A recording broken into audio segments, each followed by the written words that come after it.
In 1945, the world celebrated the end of the most destructive war in human history. But from the ashes of global conflict, a new and different kind of struggle would emerge.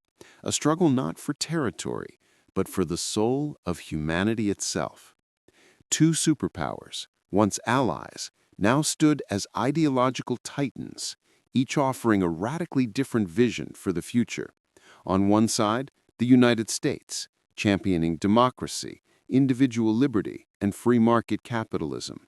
On the other, the Soviet Union, offering the promise of a communist utopia through collective action, state control, and revolutionary doctrine.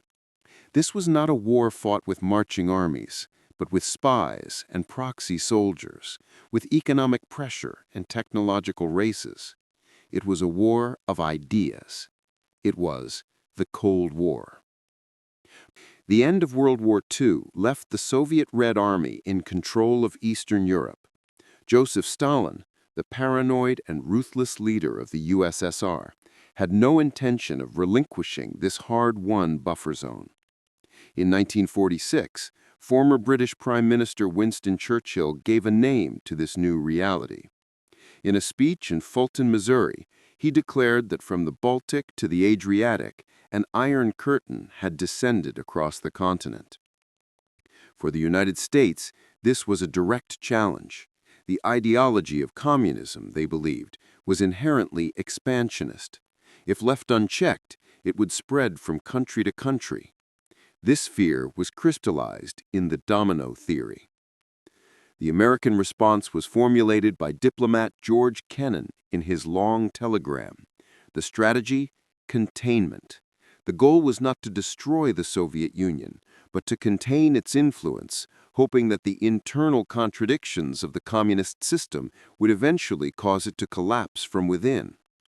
Containment was first put into practice with the Truman Doctrine, providing military aid to Greece and Turkey to fight communist insurgencies. But its most ambitious expression was the Marshall Plan. This massive economic aid package was offered to all of devastated Europe to rebuild, creating stable democracies resistant to the siren song of communism. It was an ideological masterstroke, fighting communism not with bullets, but with prosperity. The first major flashpoint was Berlin. The former German capital was divided and located deep inside the Soviet occupation zone, an island of Western ideology in a communist sea. In 1948, Stalin tried to force the Western powers out by blockading all land and rail access to West Berlin, hoping to starve the city into submission. The West's response was the Berlin airlift. For nearly a year, American and British planes flew mission after mission, supplying a city of 2 million people with everything from food to coal. It was a stunning logistical feat and a colossal propaganda victory. The ideological war turned hot in 1950. After China fell to communism, Soviet-backed North Korea invaded its US-backed southern neighbor. The Korean War was a brutal, direct clash between the two systems, fought via proxy. The war ended in a bloody stalemate, cementing the division of Korea that persists to this day. But for America, it validated the domino theory and set the stage for an even longer and more divisive conflict, Vietnam. Underpinning the entire conflict was a new and terrifying reality, the atomic bomb. In 1949, the Soviet Union successfully tested its own nuclear device, ending the American monopoly. The arms race had begun. This arms race wasn't just about building more bombs, it was about building better ones. The hydrogen bomb, with a destructive power thousands of times greater than the weapon used on Hiroshima, was developed. Then came the means to deliver them. Long-range bombers, and intercontinental ballistic missiles, or ICBMs. This created a terrifying strategic doctrine known as mutually assured destruction, or MAD. Each side had enough firepower to completely obliterate the other, even after absorbing a first strike. The only thing preventing nuclear war was the certainty that nobody could win it. The ideological struggle also launched humanity into the stars. In 1957, the world was stunned when the Soviet Union launched Sputnik, the first artificial satellite. It was a huge propaganda victory, suggesting communist technology was superior. The U.S. responded by creating NASA and pouring billions into the space race, a direct competition for technological and ideological supremacy. It culminated in 1969 with the Apollo 11 mission, a singular achievement broadcast to the world. In 1962, the world held its breath. The abstract terror of MAD was about to become a concrete possibility. An American U-2 spy plane discovered Soviet nuclear missile sites under construction in Cuba, just 100 miles from the coast of Florida.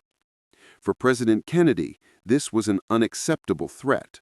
For Soviet Premier Khrushchev, it was a move to counter U.S. missiles in Turkey and protect a new communist ally.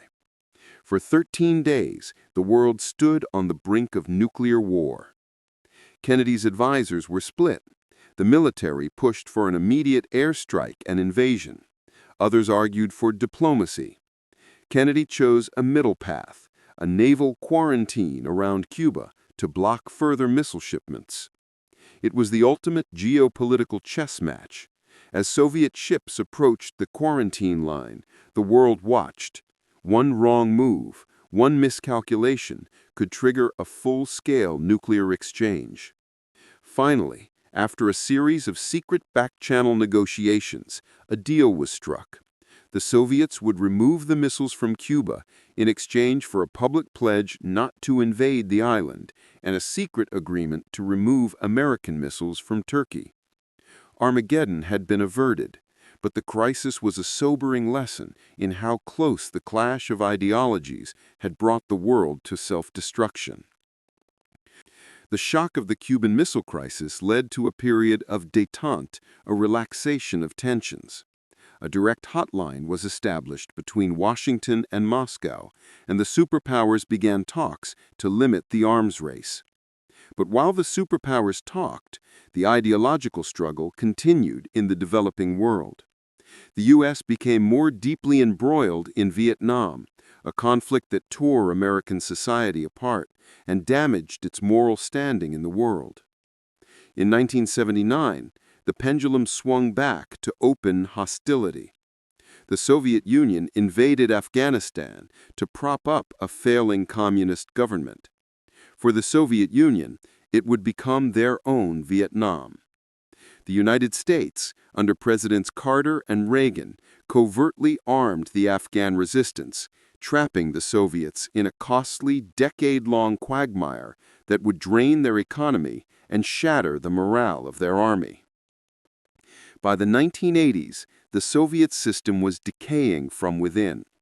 Decades of massive military spending and a centrally planned economy had led to stagnation and shortages.